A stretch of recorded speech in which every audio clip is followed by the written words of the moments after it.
इसके पहले वाले वीडियो में मैंने आपको इंस्पायरेशन बताया था, एक्सपायरेशन के बारे में बताया था और रेस्पिरेटरी वॉल्यूम और कैपेसिटी के बारे में मैं आपको बता चुका था। आज अपन बात करने वाले हैं एक्सचेंज ऑफ गैस के बारे में, गैसों का विनिमय। चलो, अब जो गैसों का विनिमय है, यहाँ पर विनिमय होता है O2 और CO2 का। विनिमय किसका होता है? O2 और CO2 का। अब यदि हम विनिमय की बात करें एक्सचेंज, तो एक्सचेंज दो जगह पर होता है। एक तो एल्विलाई और ब्लड के बीच में होता है और एक होता है ब्लड और टिश्यू के बीच में। एल्विलाई और ब्लड के बीच में, ब्लड और टिश्यू के बीच में होता है गैसों का एक्सचेंज। और गैसें कौन सी होती है? O2 और CO2। अब यदि हम बात करें कि इनका जो एक्सचेंज है, विनिमय, वो कौन सी विधि द्वारा होता है, तो यहाँ पर इन गैसों का जो विनिमय है वो होता सिंपल डिफ्यूजन के द्वारा।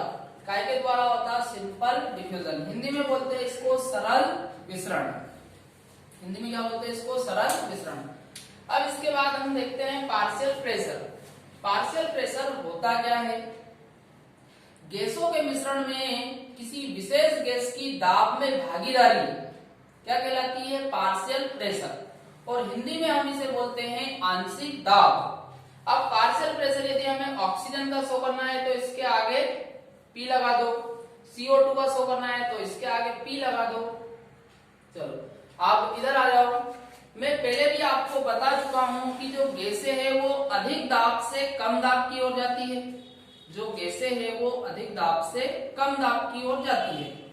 चलो, यहां पर हम देखते हैं, ये कुपिका बना रखी, यहां पर हार्ट, और ये इधर हमने बना रखे टिश्यू। कुपिका, एल्विलाई, एल्विलाई को हिंदी में क्या बोलते हैं? कुपिका। हार्ट, हार्ट को हिंदी में क्या बोलते हैं? हृदय। और टिश्यू, टिश्यू को हिंदी में बोलते हैं ऊतक। टिश्यू को हिंदी में क्या बोलते हैं? ऊतक। अब यहाँ पर हम बात करेंगे पार्शियल प्रेशर की। किसकी बात करेंगे? Partial pressure. यदि हम वातावरण, एटमॉस्फेरिक एयर में यदि हम ऑक्सीजन का पार्शियल प्रेशर देखें तो कितना होता है? 159, कितना होता है? 159 mmHg। और CO2 का पार्शियल प्रेशर देखें तो CO2 का होता है 0.3 mmHg। उसके बाद एल्विलाई में देखो 104 और CO2 का 40। अब यहाँ पर देखो पार्शियल प्रेशर ऑक्सीजन का ज्यादा है वातावरण में और कम है एल्विलाई में, तो ऑक्सीजन आ जाएगी वातावरण से एल्विलाई में। और यदि हम CO2 का पार्शियल प्रेशर देखें तो CO2 का पार्शियल प्रेशर ज्यादा कहां पर है? एल्विलाई में, तो CO2 चली जाएगी एल्विलाई से बाहर। अब हम यहाँ पर देखते हैं कि एल्विलाई और ब्लड के बीच में एक्सचेंज किस तरीके से होता है। पहले इसको समझो, ये हमने हार्ट बना रखा। हार्ट से जो ब्लड को दूर लेके जाने वाली वेसल्स होती है उसको बोलते हैं आर्टरी। हार्ट से ब्लड को दूर लेके जाने वाली जो वेसल्स होती है उसको हम बोलते हैं आर्टरी। हिंदी में बोलते हैं धमनी। अब यहाँ पर देखो, एक तो ये रेड वाले में ब्लड जा रहा हार्ट से दूर, इसका नाम क्या? Systemic artery. नाम क्या है इसका? Systemic artery. उसके बाद यहाँ पर देखो, ये हार्ट से दूर जा रहा ब्लड और इसका नाम क्या? Pulmonary artery. क्या नाम है इसका? Pulmonary artery. उसके बाद आप देखो, हार्ट में ब्लड लेके आने वाली जो वेसल्स होती है उसको हम बोलते हैं वेन। हार्ट में जो ब्लड लेकर आती है वेसल्स, उसे हम क्या बोलते हैं? वेन। अब यहाँ पर आप देखो, ये जो हार्ट के पास जा रहा ब्लड और इस का नाम है सिस्टेमिक वेन। क्या नाम है इसका? Systemic when. और यहाँ पर देखो ब्लड हार्ट में आ रहा और इसका नाम है पल्मोनरी वेन। अच्छा, अब यदि हम आर्टरी की बात करें, धमनी की, तो धमनी की यदि हम बात करें तो धमनी में सामान्यता होता है शुद्ध रक्त। कौन सा रक्त होता है? शुद्ध रक्त। और शुद्ध रक्त उसको बोलते हैं जिसमें ऑक्सीजन ज्यादा मात्रा में होती है। और यदि हम वेन की बात करें तो वेन में होता है अशुद्ध रक्त। वेन में कौन सा रक्त होता है? अशुद्ध रक्त, टी ऑक्सीजनेटेड ब्लड। और आर्टरी में कौन सा ब्लड होता? Oxygenated blood. पर यहाँ पर आपको ध्यान रखना है, पल्मोनरी आर्टरी की यदि हम बात करें, ये है तो आर्टरी पर इसमें ब्लड कौन सा होता है? D oxygenated.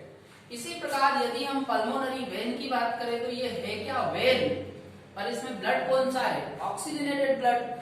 अब यहाँ पर आप देखो डीऑक्सीजनेटेड ब्लड में ऑक्सीजन का पार्शियल प्रेशर है 40 और CO2 का पार्शियल प्रेशर है 45। तो यहाँ पर देखो CO2 का पार्शियल प्रेशर डीऑक्सीजनेटेड ब्लड में ज्यादा है, तो CO2 चली जाएगी एल्विलाई में, और एल्विलाई में ज्यादा पार्शियल प्रेशर का आएगा ऑक्सीजन का, तो ऑक्सीजन आ जाएगी ब्लड में, और यहाँ पर ये ब्लड हो जाएगा शुद्ध। अब ये जो शुद्ध ब्लड है वो पल्मोनरी वेन के द्वारा आ जाएगा हार्ट में, और हार्ट से फिर इसको बॉडी में पंप कर दिया जाएगा।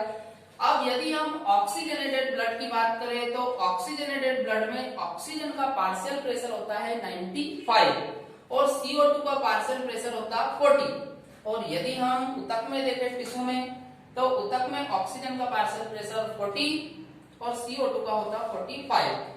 तो यहाँ पर ऑक्सीजनेटेड ब्लड में ऑक्सीजन का पार्शियल प्रेशर ज्यादा है, तो ऑक्सीजन चली जाएगी टिश्यू के पास, और टिश्यू में ज्यादा पार्शियल प्रेशर है CO2 का, तो CO2 चली जाएगी ब्लड में, और अब ब्लड कैसा हो जाएगा, डीऑक्सीजनेटेड ब्लड। ब्लड कैसा हो जाएगा, डीऑक्सीजनेटेड ब्लड। और ये वाला जो प्रोसेस है वो बार बार चलता रहेगा। अब इसके बाद यदि हम विलेयता की बात करें तो CO2 की जो विलेयता होती है वो ऑक्सीजन की तुलना में 20 से 25 गुना अधिक होती है। CO2 की जो विलेयता होती है वो ऑक्सीजन की तुलना में 20 से 25 गुना अधिक होती है, 20 से 25 गुना अधिक। अब यदि हम डिफ्यूजन मेम्ब्रेन की बात करें तो ये जो डिफ्यूजन मेम्ब्रेन है वो 3 लेयर से मिलकर बना होता है। कितने लेयर से मिलकर बना होता है, 3 लेयर से मिलकर बना होता है। अब यहाँ पर देखो हमने ये एल्विलाई बना रखी, ये वाला जो खाली पार्ट है ये एल्विलाई की कैविटी है, और एल्विलाई के आसपास ये जो वेसल्स है ये क्या है, ब्लड कैपिलरी। क्या है ये, ब्लड कैपिलरी। अब यदि हम इस वाली लेयर की बात करें, ये वाला जो लेयर है वो एल्विलाई का है, ये जो लेयर है काय का है, एल्विलाई का। तो इसका नाम क्या है, squamous epithelium of alveoli wall, या फिर यूं बोल दो कि ये बना काय का होता है, स्क्वामस एपिथेलियम का। काय का बना होता है ये, स्क्वामस एपिथेलियम का। अच्छा, इसके बाद इन दोनों के बीच वाला जो पार्ट होता है इसको बोलते हैं बेसमेंट सब्सटेंस। क्या बोलते हैं इसको, बेसमेंट सब्सटेंस, और हिंदी में बोलते हैं इसको आधारी तत्व।